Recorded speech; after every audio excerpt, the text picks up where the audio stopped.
Hi, I'm Alexa, and you're watching Cassette Media.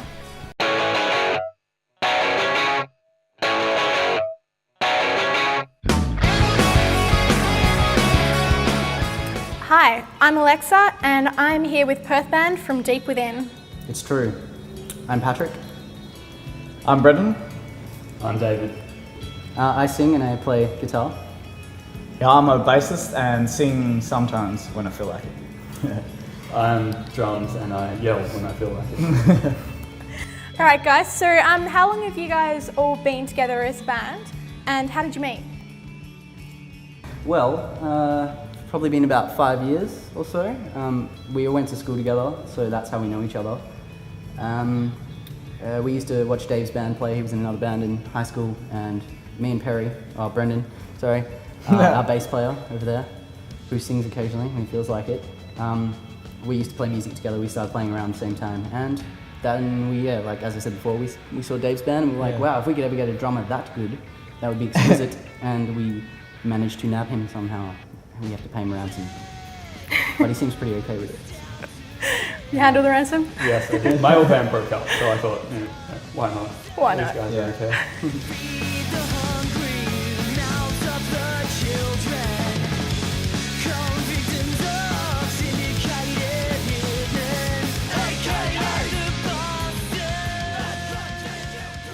Alright, so Dave, if you could tour and play with any band, past or present, who would it be and why?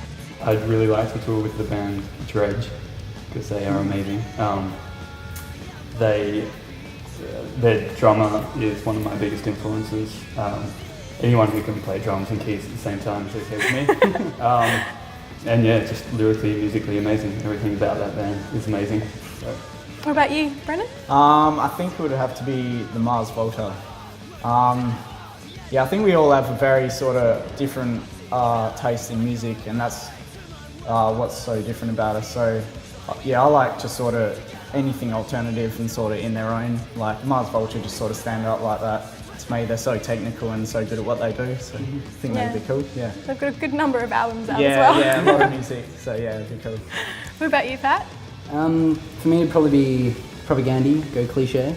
No, I was lying. I kind of figured there was some sort of subtext that we hadn't talked about, but I'm guessing, that's probably what you would have gone with, right? Yes. Yeah, alright, cool. So essentially, I think we all share a common like of that band. So Dave, it is to my understanding that you write all of the lyrics. Most of, yes. And so tell me, what inspires you to write these lyrics? Usually when I write my best work, it's on those mornings when I wake up and I'm absolutely dumbfounded by the sheer insanity of the world. What we write about are the things that are important to us. So one day that might be the fact that a politician has pissed us off, and the next day it might be that a loved one has died, or one of us has broken up with someone, or whatever. It's more than anything just a catharsis and trying to express a feeling, and more often than not the feeling is rage. Okay, well, keeping on the political front of things, as you guys will probably have heard, there's a lot of talk in the media about a lot of teenage suicides regarding bullying. So have you guys ever experienced bullying, and if so, how did you deal with it?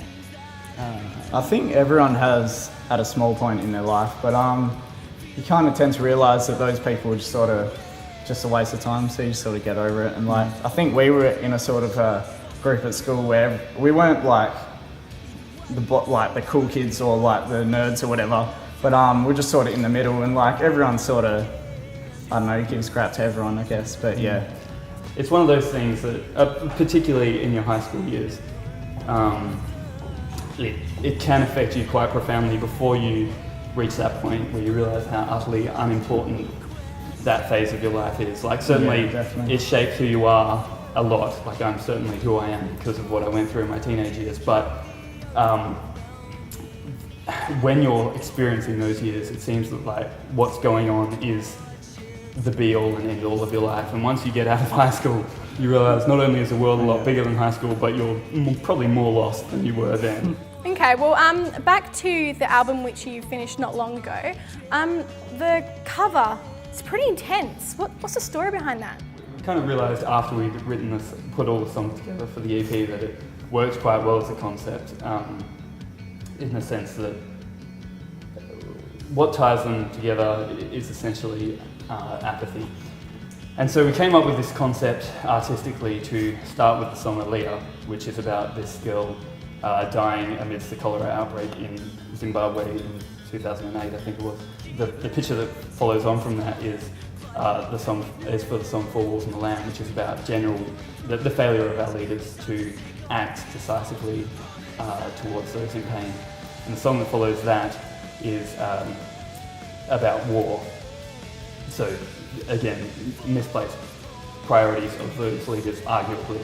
And then from that, the last song is about, again, the apathy. And so the last picture in the series of pictures is a family watching the imagery of the previous 3 songs on television. So we came up with those 4 ideas for art without thinking about the fact that something was going to need to go on the cover. And I think Brendan and I felt that, at one stage anyway, that the best cover picture was actually the last one, but to put that on the cover wouldn't make any chronological sense. So, and Pat was really passionate about getting the Picture of Aaliyah. The picture of Aaliyah on the front. So, mainly by default, for lack of a better picture, we put on this intense artwork that will make most people shriek in horror and run from our seat. But, you know. Well, on a lighter note, what's the most embarrassing song on your iPod?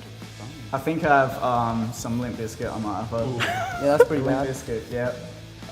Scraping the bottom of a barrel, man. Mine's actually going to make me sound like much worse than I am, but it's actually probably Bad Romance by Lady Gaga. Oh, really? I kind of like that one. There's pretty much the stuff that's on my iPod is stuff that I enjoy listening to. I'm pretty sure I make sure I uncheck stuff that I don't want to listen to. So there's a very good chance that what is on my iPod is embarrassing to someone else. But I'm pretty... Still got Kings of Leon on there? Yeah, let's go with that. Yeah, we're just going to rank that. Yeah, Kings of Leon. There you go. That's a good one. Let's go with that one. All right, guys. So when you're not touring and when you're not making music, what are you doing for fun? Ooh, yeah, I'm a tradesman, but that's not fun. No. But I'm actually auditioning for WAPA in 2 weeks. So Oh, wow. if I do get in, then my fun will be studying music, hopefully. So yeah, that would be cool. For everyone else. Pat makes coffee. I'm going to stand in for Pat and say, Yeah, do it. He makes coffee. No, I write a lot, and so when I'm not writing lyrics, I am writing essays or stories, which is immensely boring actually. So, you know, I go out with friends, drink, all that typical guy stuff. But aside from that, yeah, I write a lot and try and read a lot. And So you guys recently just came back from your first tour of the Eastern States. What was the highlight? highlight. I'd have to say the show we played on Friday night at the Cambridge. Was it the Cambridge? No, it was the Oh, that was a fail. Lansdowne. Lansdowne, yeah. Lansdowne. Yeah. I used to live near It there. was awesome. We played with Chris Duke and the Royals. They helped us out a lot over there, so like check drove us them out. around and we stayed at their house and stuff. So yeah, But I mean, the whole thing was amazing. So, I mean, yeah, just, I mean, hanging with these two guys at our manager was a generally positive experience. I had a good time. Aside from the shows and the awesome people we met, it was a good time to hang with my friends. Yes. So, yeah. Yeah. nice. All right, well, thank you very much for taking the time out to talk with us, guys. And yeah, we'll see you at your next gig. Awesome. All right. Thank you. See ya. One more